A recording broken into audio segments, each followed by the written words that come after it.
목소리가 상당히 커보하죠. 더 멋있대. 박권사님도 얘기 있었죠.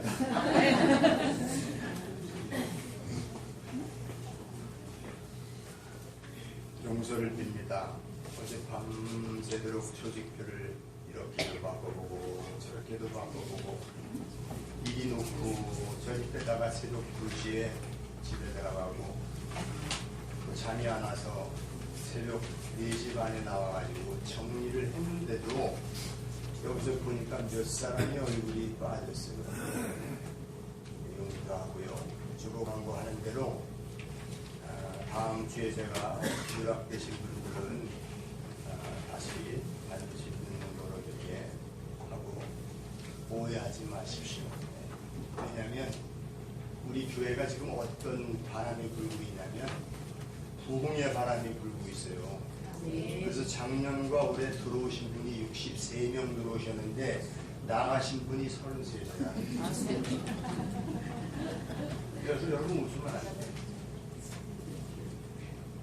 교회는 앞문은 열리고 뒷문은 닫혀야 되는데 앞문도 열리고 뒷문도 열리는 교회는 희망이 없습니다. 그래서 오늘 제가 오늘 설교 제목이 여러분 삶으로 말할 수 있는 하나님의 귀한 성도 여러분 되시기를 예수 그리스도 이름으로 축복합니다. 제가 이 말씀을 사실은 40분 설교해야 돼요. 그래서 오늘 성찬식도 있어서 제가 다시 한번 다음 주에 이 말씀을 전하고 오늘은 터치만 하고 성례식을 거행하겠습니다. 지난 한 주간 동안 여러분들 엄청난 소식들을 듣고 황당한 사건들도 있었죠. 어떤 학교 법인 이사장님이 10년 전에 창고에다가 금괴를 135개 약 한 65억 원어치를 아내 몰래 숨겨놓고 10년 전에 돌아가셨어요. 아내도 모르고 자식도 모르고. 그런데 마침 그 집에 무슨 일이 있어서 인테리어 공사를 하는데 인테리어 업자가 와서 보니까 금괴가 있는 거예요. 그래서 처음 2개를 훔쳐갔어. 한 개가 5천만 원짜리입니다. 65개, 135개인데 그리고선 그 다음에 구실을 해가지고 자기 동거녀와 같이 인테리어를 마무리해 준다고 그러고 나머지 그 금을 다 훔쳐가가지고 동거녀를 버리고 벤츠 타고 도망간 거예요.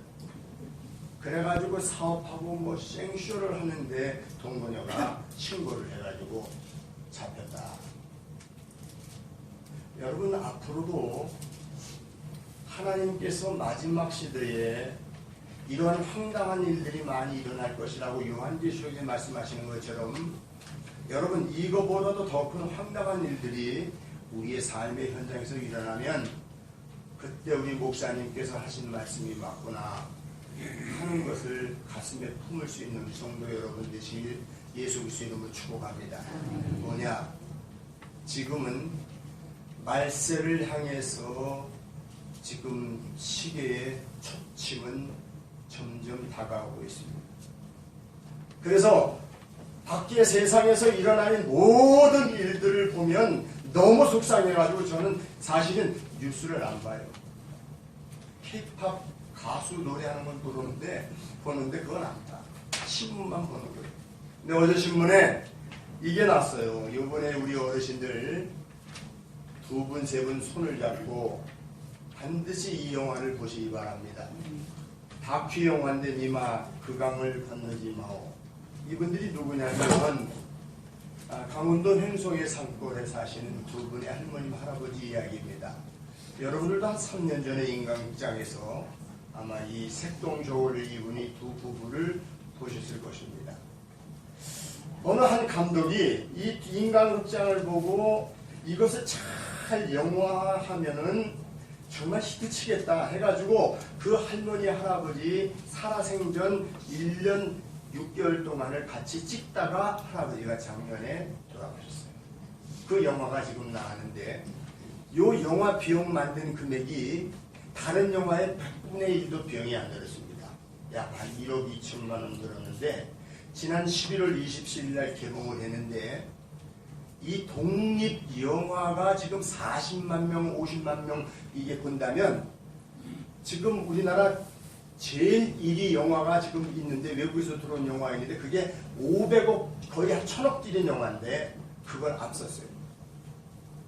그래서 그 영상을 제가 좀 보여드리려고 저쪽 인터넷에는 되는데 여기서는 막 잡소리도 나고 또 딴소리가 나고 그래가지고 오늘 제가 못 보여드립니다. 두 분이 지금 몇 년을 같이 해로하셨냐면 76년을 해로하셨습니다.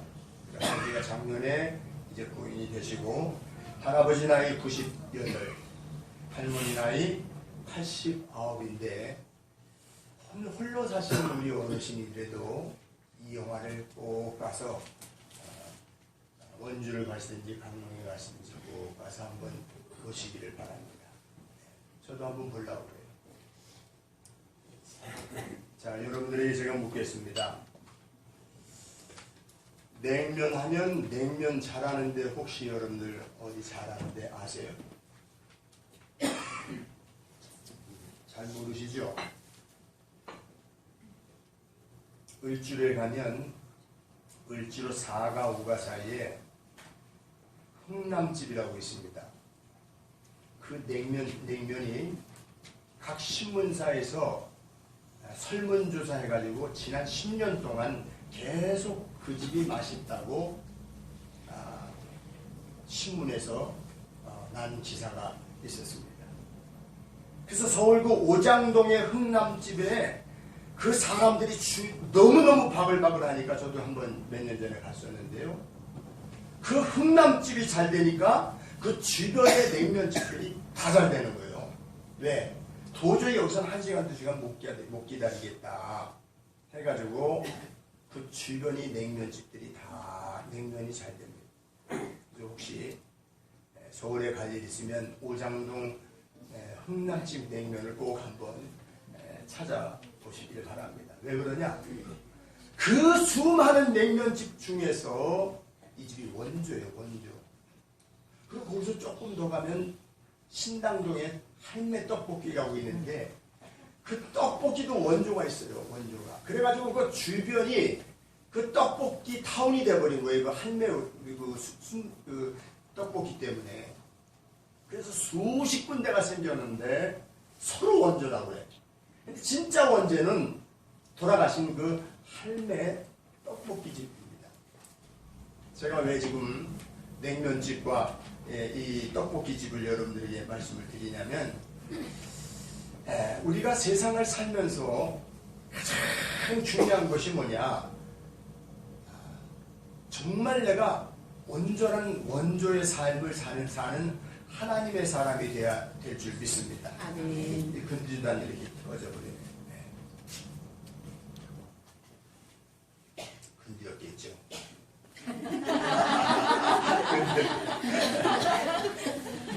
자, 이렇게 메뉴들이 다 있는데 이 원조 경쟁이 음식점만 있는 것이 아니라 오늘 성경에도 보면은 믿음의 원조를 따지는 거예요.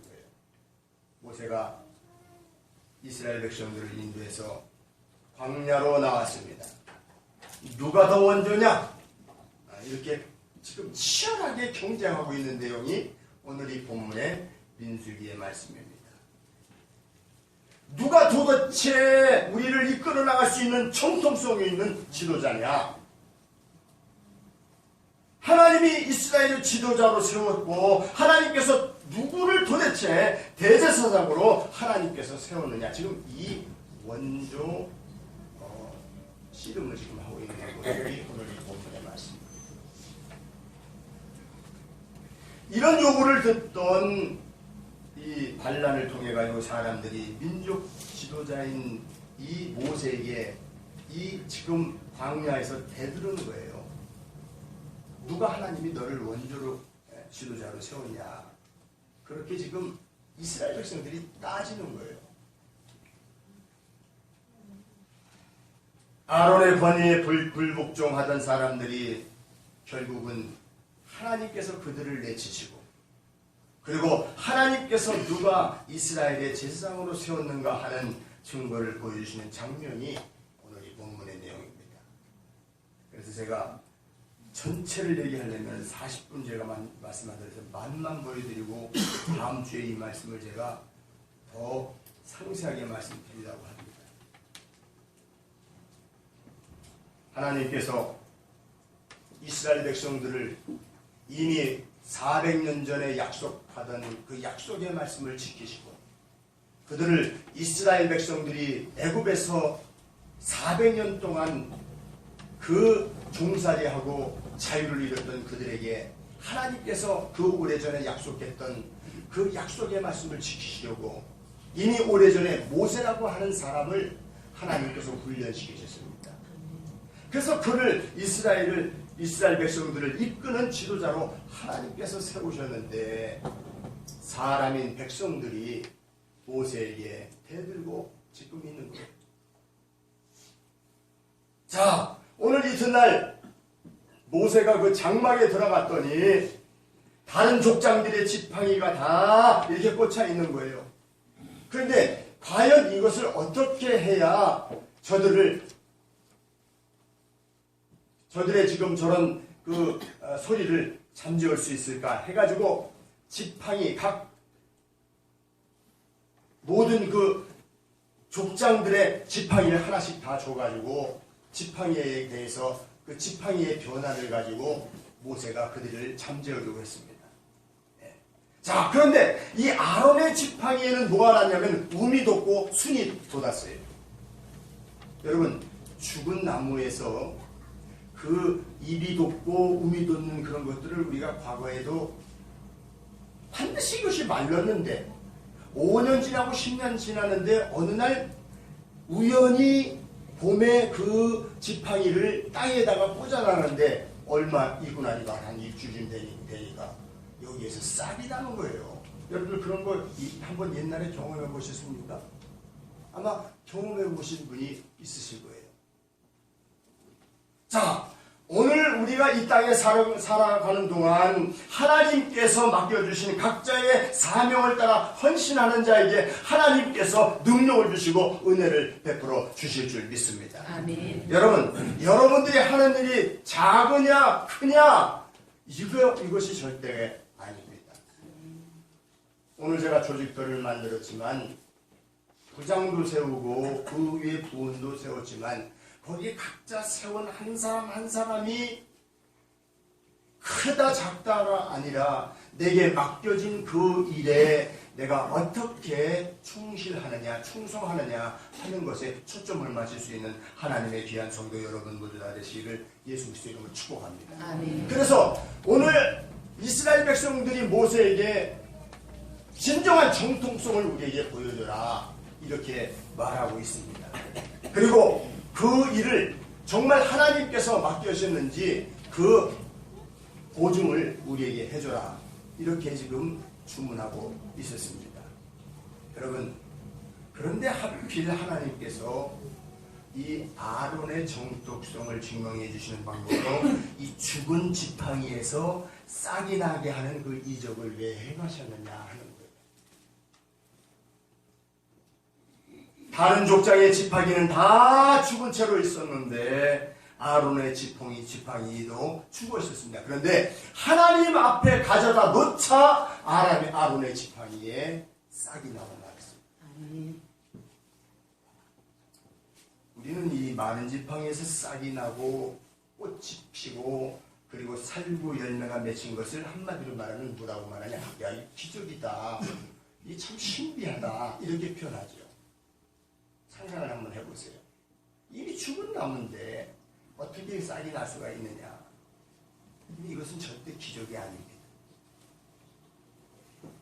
하나님은 생명의 근원이 되시고 죽은 자도 살리시고 능력 있는 여호와 하나님이시기 때문에 우리가 생각하는 우리의 그 지식과 우리의 가지고 있는 경험이 결국은 하나님은 뛰어넘는다는 사실을 깨닫는 이 아침 시간이 되시기를 예수 그리스도 이름으로 축복합니다. 아멘.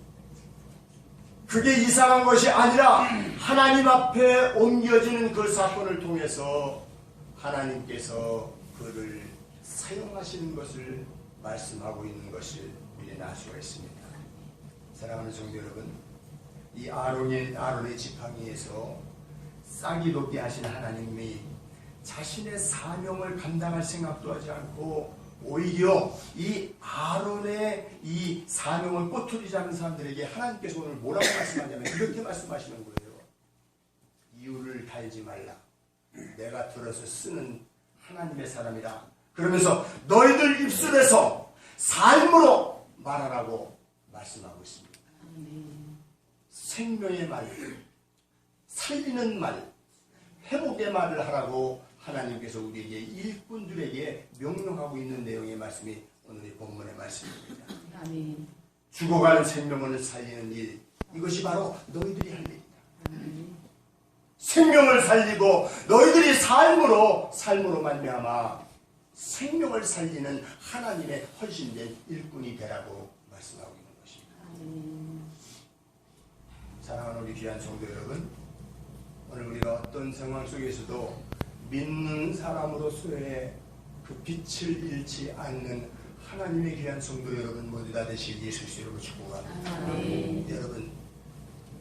여러분들이 전도하고 여러분들 이웃들과 삶을 이어가면서 여러분들이 어떻게 하나님을 믿는 사람으로서 빛을 내야 되냐면 여러분의 삶이 그들과 달라야 됩니다. 여러분의 언어가 그들과 달라야 됩니다. 여러분들의 생각이 그분들과 달라야 그들에게 복음을 전하고 그 복음을 전한 그 소리에 그 복된 소식을 듣는 소리에 그들이 따라오게 되는 거예요. 제가 서두에 그 말씀을 드렸죠. 63명이 등록했는데 30명밖에 남지 않았다는 것은 우리가 전도는 열심히 하지만 내 삶이 거기에 연결되지 않기 때문에 먼저 나를 보고 사람들이 상처를 받고 떠나는 거예요. 여러분 이거 아셔야 됩니다. 여러분들이 그 영혼들을 데려다 놓는 것으로 거기서 끝나는 걸 생각하시면 안 돼요.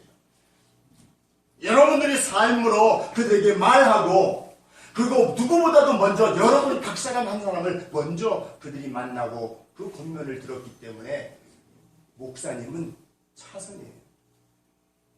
여러분들이 목사님을 소개할 때 어떻게 해요? 우리 목사님 말씀이 좋습니다. 한번 와보십시오. 이렇게 전도하는 중에 그렇게 하시잖아요. 그런데 그것만 가지고는 그 사람이 절대 결심을 하지 않습니다.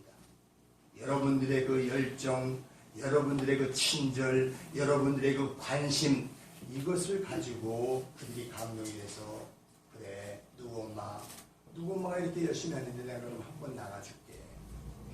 나와보니까 밖의 삶과 교회 삶이 만약에 다르면요 그 전도한 사람 때문에 돌아서는 경향들이 많이 있습니다. 물론 목사가 마음에 안 들어서 또 가시는 분도 없잖아. 있긴 있죠. 그러나 중요한 것은 제일 먼저 여러분들 이웃에 그 믿지 않는 그분들에게 내가 삶으로 말을 할 때에 저 사람은 교회 안에서나 교회 밖에서의 삶이 똑같구나. 언어가 똑같구나. 그걸 보고 그분들이 본받고 내가 가지고 있는 생각 안 가지고 있고 내가 그렇게 욕심내는 일들 안 하고 내가 거칠은 언어 사용하는 것들을 안 하는 누구 엄마 때문에 내가 법을 받아야 되겠다. 이렇게 생각하고 그들이 교회를 청착하게 되는 것입니다. 사랑하는 성도 여러분, 다음 주에는 제가 이 말씀을 더 깊이 있게 말씀하면서 정말 우리가 어떻게 삶으로 말해야 되는 것을 다시 한번 내 삶이 세상의 삶과 교회 안에서의 삶이 똑같은가를 한번 점검해 볼 수 있는 이 아침 시간이 되시기를 예수 그리스도의 이름으로 축원합니다. 우리 다 같이 찬양해 주시겠습니다. 제가 아까 드렸네. 우리 함께 기도해요.